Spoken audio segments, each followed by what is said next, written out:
السلام علیکم ورحمۃ اللہ وبرکاتہ۔ محترم بھائیوں،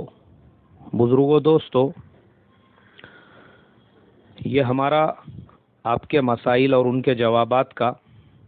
22واں سبق ہے۔ چونکہ آج اتوار ہے، ہر اتوار کو ہم آپ کے سوالات کے جوابات دیتے ہیں۔ پچھلے چند اتواروں سے ہمارا اکنامکس کے ٹاپک پہ روزانہ سبق آ رہا تھا، یعنی اتوار کو شیئر مارکیٹ ہے، فائنانس ہے، انویسٹمنٹ ہے، کموڈیٹی مارکیٹ ہے، تجارت ہے، اسلامک بینکنگ وغیرہ، یہ سب پینڈنگ میں ہے ابھی ٹاپک۔ چونکہ بعض سوالات بہت اہم تھے، اس لیے میں نے ان ٹاپکس کو آج چھوڑ دیا ہوں۔ انشاءاللہ درمیان میں یا پھر اگلے اتوار کو انہیں لے لیں گے۔ آج جو سوالات آئے ہیں، ان میں پہلا سوال محمد ناصر صاحب نے گوا سے پوچھا ہے کہ مولانا صاحب کیا مونچھوں کو اس طرح سے صاف کر سکتے ہیں؟ بھائی ہمارے محمد ناصر صاحب، آپ کے سوال کے جواب کے تلاش میں مجھے کئی کتابوں کی ورق گردانی کرنی پڑی۔ اس میں ایک کتاب ہے مونچھوں، داڑھی اور بالوں کے مسائل اور ان کے جوابات، لیکن اللہ وہ بیچاروں کو جزائے خیر عطا فرمائے، انہوں نے مستقل داڑھی مونچھوں کے نام پر کتاب کا تو نام رکھا،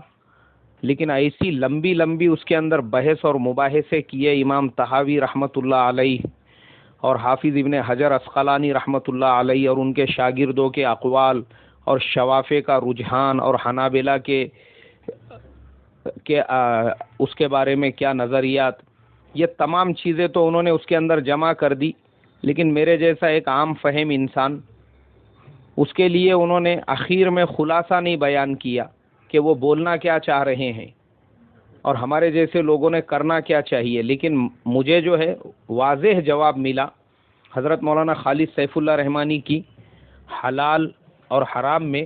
اور علامہ یوسف صاحب لدھیانوی رحمۃ اللہ علیہ کی آپ کے مسائل اور ان کے جوابات میں۔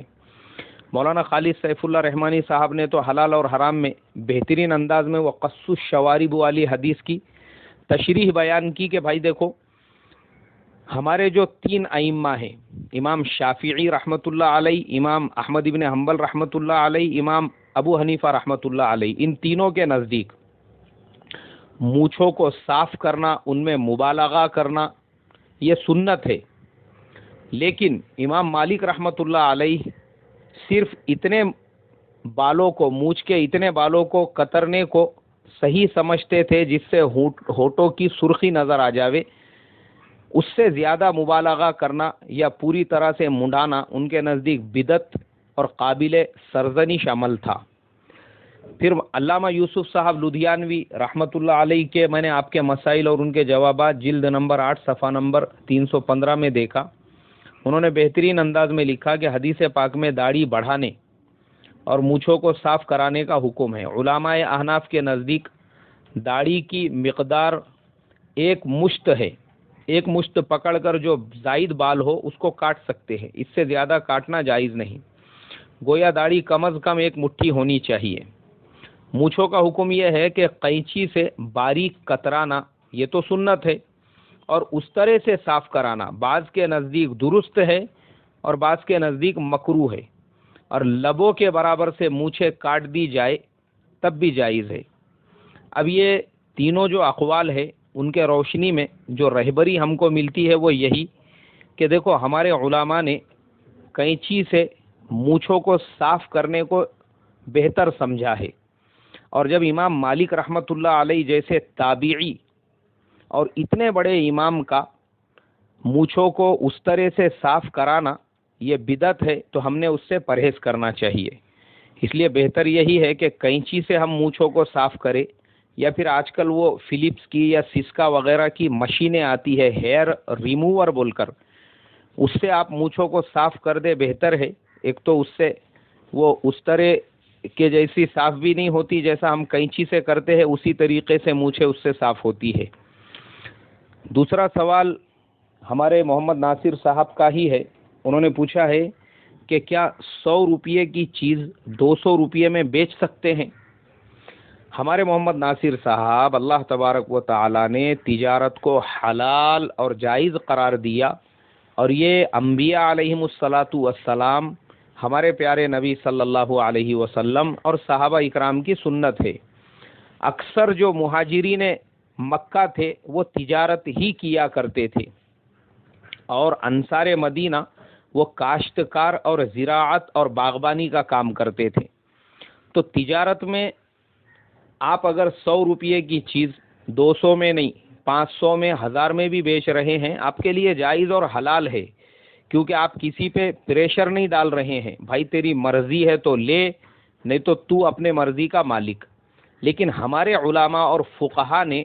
اس کے بارے میں یہ لکھا ہے کہ جو ضروریات زندگی کی چیزیں ہیں، جیسے اناج ہے، جیسے آٹا ہے، جیسے تیل ہے، جیسے ہمارے زمانے میں چاول ہے، کرانہ سامان ہے،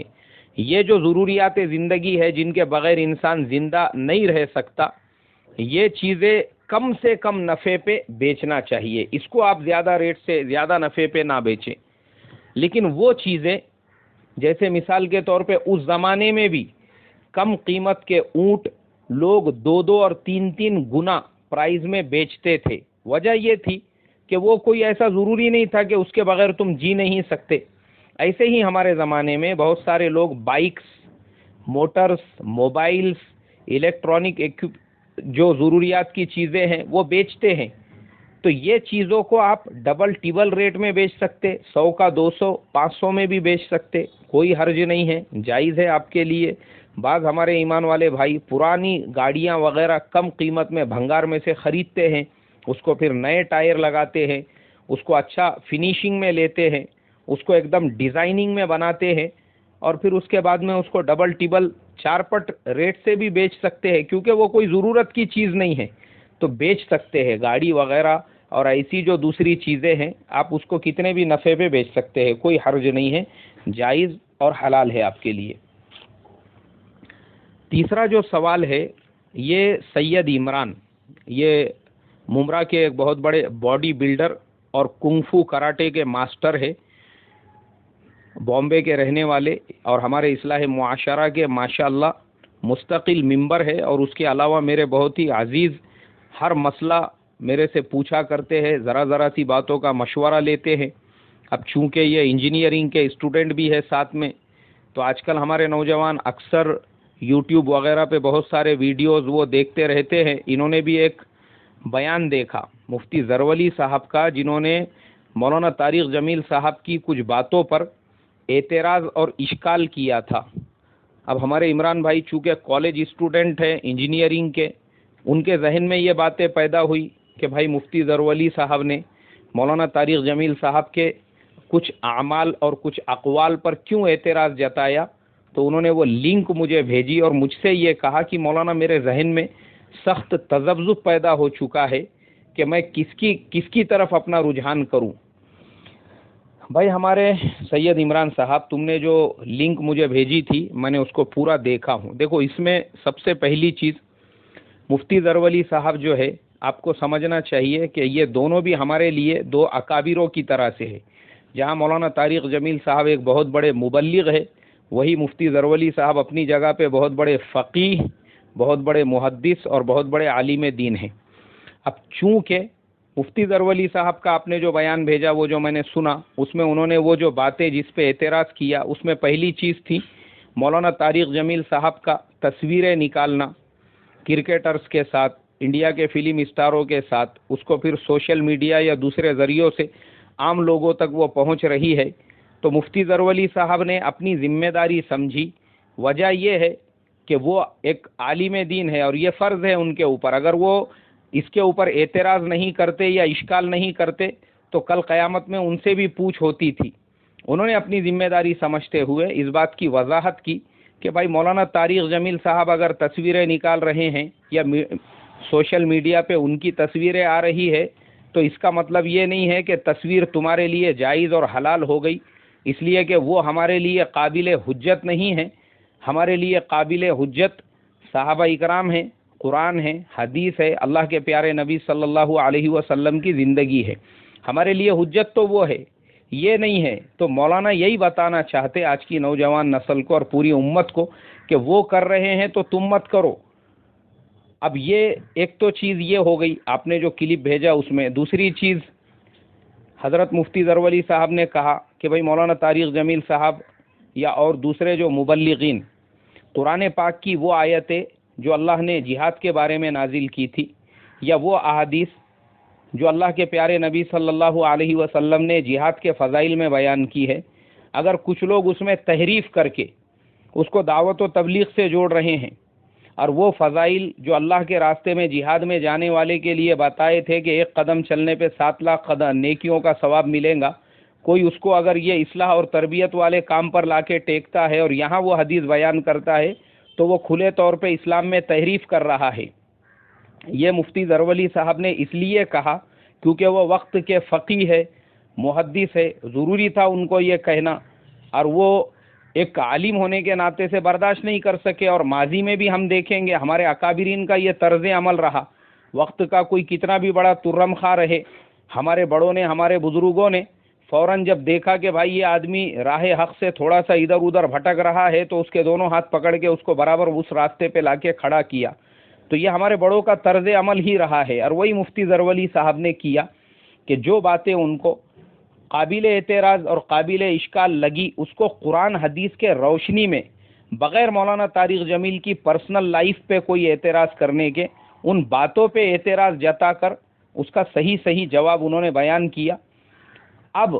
ایک چیز تو ادھر ہو گئی مفتی صاحب کی، لیکن دوسری طرف اگر مولانا طارق جمیل صاحب کی تصویریں وغیرہ ہم کو نظر آ رہی ہے، ہو سکتا ہے مولانا طارق جمیل صاحب کے پاس کوئی ایسا فتویٰ ہو جس کے اندر ڈیجیٹل فوٹو جو میگا پکسلز اور جو پکسلز کی بنی ہوئی ہوتی ہے اسکرین کے اوپر، اس کے جواز کا کوئی فتویٰ ہو یا انہوں نے کسی مفتی سے لیا ہوا ہو اور وہ اس کے اوپر عمل کر رہے ہو، تو دونوں کی زندگیاں اپنی اپنی جگہ پر ہے۔ مفتی ظرور علی صاحب کا عمل قابل تعریف اور مولانا طارق جمیل صاحب کا جو عمل ہے وہ ان کا اپنی جگہ پر ہے، تو اس لیے ہم نے دونوں سے بدگمان نہیں ہونا چاہیے۔ دوسری چیز، ایسے جو اشکالات والے وغیرہ بیانات رہتے ہیں اس سے بھی ہم نے تھوڑا پرہیز کرنا چاہیے۔ دیکھو اس سے کیا ہوتا ہے، ذہن میں تذبذب پیدا ہوتا ہے، الجھنیں بڑھتی ہے۔ ہمارے جیسے لوگوں نے، میں آپ کو بتاؤں، میں اللہ کے فضل و کرم سے ایک امام ہونے کے ناطے سے اور ایک استاد ہونے کے ناطے سے میں بچوں کو بھی پڑھاتا ہوں۔ میرے پاس بھی 400 سے 450 بچے آج پڑھتے ہیں، ہمارے پاس میں بھی 14 سے 15 اساتذہ ہے، اور اللہ کے فضل و کرم سے اس کے علاوہ میں دنیاوی اعتبار سے بھی سافٹ ویئر کا کام کرتا ہوں۔ اس کے باوجود ہم کو اللہ کے فضل سے بہت ساری باتیں پتہ ہے، دنیاوی اعتبار سے بھی، دین کے اعتبار سے بھی، لیکن پھر بھی ہم اپنے آپ کو دین کے معاملے میں اتنا چھوٹا سمجھتے ہیں۔ آج بھی میں صرف اور صرف مولانا یونس صاحب رحمۃ اللہ علیہ پونے والے، ان کے ہی بیانات سنتا ہوں۔ قاری حنیف صاحب ملتان والے رحمۃ اللہ علیہ، ان کے ہی بیانات سنتا ہوں،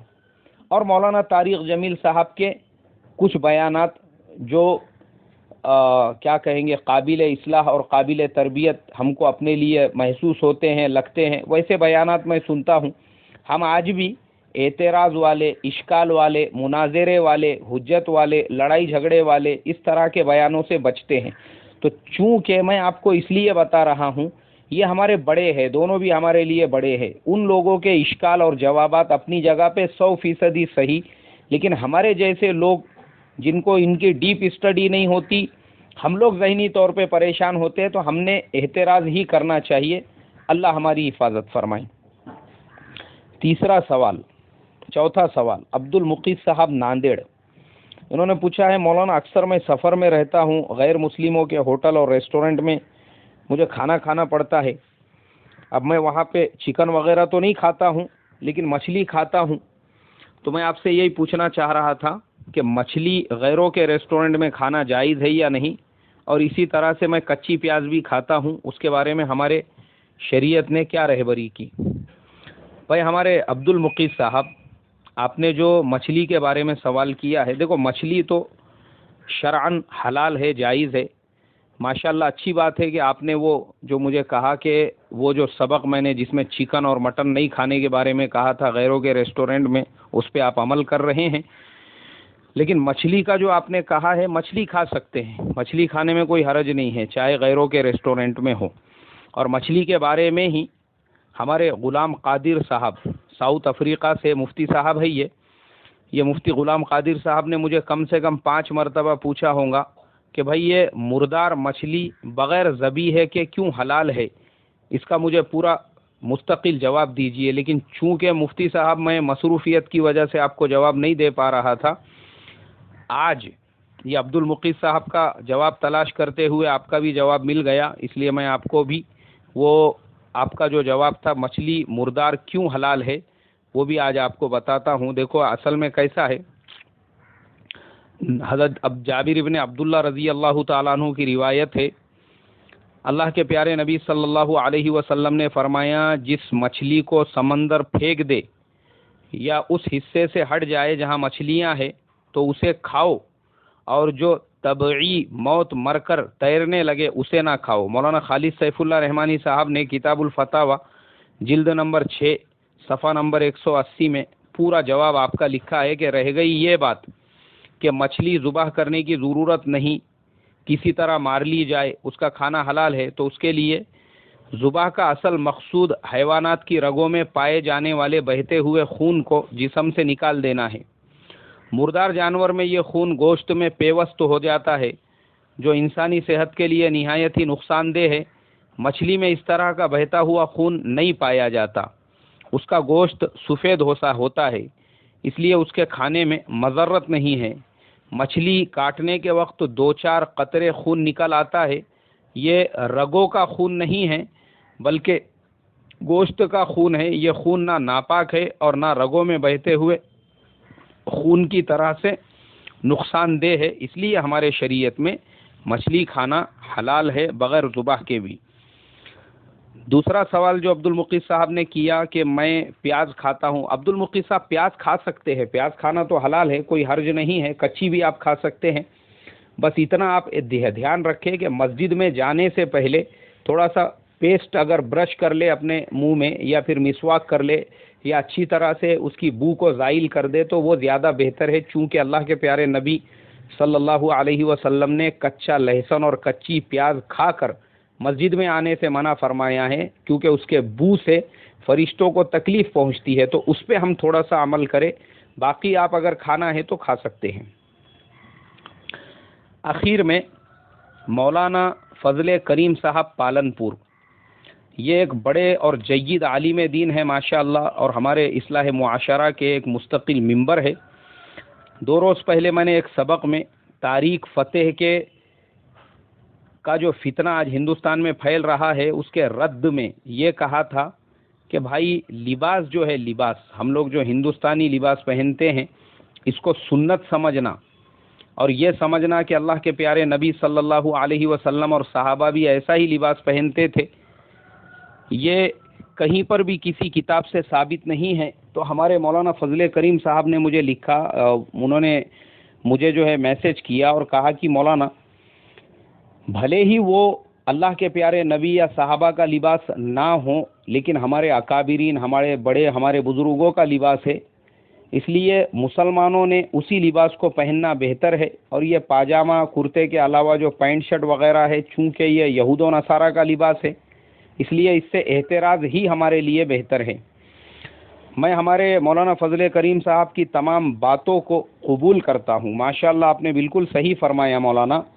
کہ لباس ہم لوگوں نے وہی پہننا چاہیے جو ہمارے اکابرین کا ہے، لیکن چونکہ مولانا آپ میرا وہ بیان سنیں گے نا، اصل میں وہ بیان کرنے کا مقصد یہ تھا کہ یہ ملحدین کا جو فتنہ ہے اور تاریخ فتح کا جو فتنہ ہے، یہ فتنوں کے ذریعے سے وہ کیا کر رہے ہیں، ہمارے پڑھے لکھے طبقے کو اور ہمارے ایجوکیٹڈ طبقے کو ملحد بنانے کی محنتیں کر رہے ہیں. تو ان کے جواب میں نے یہ لکھا تھا، وہ یہ کہا تھا. اور دوسری چیز، وہ جو اصل میں مولانا کیسا ہے، آپ کا جو علاقہ ہے، آپ جو پالنپور کے علاقے میں رہتے ہو، آپ کا علاقہ ایک رول ماڈل والا علاقہ ہے. پچھلے سال میں نے آپ کے علاقے کا سفر کیا ہوں. اللہ ہمارے مولوی سراج شیخ صاحب پاٹن والے، ان کو جزائے خیر عطا فرمائے، انہوں نے مجھے آپ کے پورے علاقے کا سفر کرایا اور ہم نے دیکھا کہ ماشاءاللہ آپ کے یہاں پہ بعض گاؤں، بعض بستیاں ایسی ہے، پورے گاؤں میں ایک مسلمان بھی پینٹ شرٹ والا نہیں ہے، وہاں 100% لوگ پاجامہ کرتا ہی پہنتے ہیں. اور ماں بہنیں 100% پردے میں رہتی ہے. اور ہم یہاں پر بیانوں میں آپ کے علاقے کی مثالیں دیتے ہیں کہ کسی کو اگر اللہ والوں کے زمانے میں بزرگان دین اور تابعین کے زمانے والا اگر پریکٹیکل میں ماحول دیکھنا ہے تو وہ پالن پور اور اس کے اطراف کے دیہاتوں کا ایک مرتبہ سفر کر کے آئے، اس کے ایمان میں ایک تازگی پیدا ہو جائیں گی. یہ ہم یہاں پہ بیانوں میں بولتے ہیں. چونکہ آپ کا پورا علاقہ 100% دین والا، سنت لباس پہننے والا اور سادگی والا علاقہ ہے، مگر مولانا ہندوستان کے اندر آج کیا ہو چکا ہے، جو اللہ کے نبی نے 73 فرقے فرمائے تھے، ان ہر فرقے میں 73 آج شاخیں پیدا ہو چکی ہے. وہ تو آلریڈی ہو ہی چکے ہیں، لیکن ان کی بھی مستقل شاخیں بن چکی ہیں امت کو گمراہ کرنے کے لیے. یہ جو بڑے بڑے شہر ہے، گڑگاؤں، فرید آباد، دلی، بامبے، پونے، بنگلور، میسور، حیدرآباد، چنئی، یہ جتنی آئی ٹی سٹیز ہے، یہاں مسلمانوں کے ایمان کے مسئلے پیدا ہو چکے ہیں. باطل کی محنتیں ایک طرف تو دین کے وہ دشمن ہیں جو پوری طرح سے اپنی لڑکیوں کا اور دوسری چیزوں کا استعمال کر کے ان مسلمانوں کو اسلام پہ ہی باقی رکھنا نہیں چاہتے، اور یہ تیزی کے ساتھ ہمارے یہاں شہروں میں ہو رہا ہے. ابھی بہت سی مثالیں اور واقعات ہیں، وہ میں کبھی بیان کروں گا. اس کے علاوہ جو ہمارے گمراہ فرقے ہیں وہ اس طریقے سے امت کے نوجوانوں کو گمراہ کر رہے ہیں. تو ہم یہاں پہ یہ جو میں نے مثال وہ ساتھی کو دیا تھا، وہ اس لیے دیا تھا تاکہ کم سے کم وہ نماز پہ جمع ہے تو بابا نماز پہ تو جمع رہے، کم سے کم مسجد سے جڑا ہے اس سے تو جڑا رہے، بھلے تو پینٹ شرٹ میں آوے. تو ہم کیا کر رہے ہیں، امت کو اس طریقے سے پہلے مائل کر رہے ہیں. دیکھو یہ جو امت کا آئی ٹی کا طبقہ ہے، پڑھا لکھا طبقہ ہے، اور اس طریقے سے کالجز اور یونیورسٹیز میں نکلنے والا جو طبقہ ہے، ان کو پہلے مائل کرنا ضروری ہے. جب یہ مائل ہو جائے گا پھر اس کے بعد ہم ان کو قائل کریں گے کہ دیکھو بھائی، پاجامہ کرتا یہ مسلمانوں کا لباس ہے، ہماری شناخت، ہماری پہچان ہے. اس لیے کہ کوئی انسان جب پاجامے کرتے اور ٹوپی میں ہوتا ہے تو وہ 1000 کے مجمع میں بھی رہے گا تو لوگ یہ کہیں گے کہ بھائی یہ مسلمان ہے. وجہ یہ ہے کہ اس کے جسم کے اوپر ہمارے بزرگوں کا اور ہمارے بڑوں کا لباس ہے. تو بالکل آپ کی بات صحیح ہے، وہ ماحول ہم بھی بنانا چاہتے ہیں، لیکن اس کے لیے پہلے نوجوانوں کو مائل اور اس کے بعد ہم انشاءاللہ قائل کرنے کی پوری فکر اور پوری کوشش کریں گے. اور اللہ تعالیٰ آپ کو جزائے خیر بھی عطا فرمائے کہ ماشاءاللہ آپ پورے دھیان سے ہمارا سبق سن کر اس کے اوپر اپنے تاثرات بھی دیتے ہیں. اس سے پہلے بھی آپ نے 1-2 آڈیو بھیجے تھے مجھے، اللہ آپ کو بھی جزائے خیر دے، اور ہمارے تمام سننے والوں کو بھی اللہ جزائے خیر عطا فرمائے. اور بھائی کسی بھی بھائی کو اگر کوئی سوال وغیرہ کرنا ہے، میں اس سے پہلے بول چکا ہوں، دن کے اوقات میں برائے مہربانی مجھے فون نہ کرے. عشاء کی نماز کے بعد آپ فون کر کے آرام سے اپنا سوال پوچھ سکتے ہیں، اور اگر آپ کا سوال قابل مطالعہ ہے تو ہم پھر آپ کو خود بول دیں گے کہ اس کا جواب انشاءاللہ اتوار کے دن آئے گا. اللہ تبارک و تعالی ہم تمام کو ہی عمل کرنے کی توفیق عطا فرمائے. السلام علیکم ورحمۃ اللہ وبرکاتہ.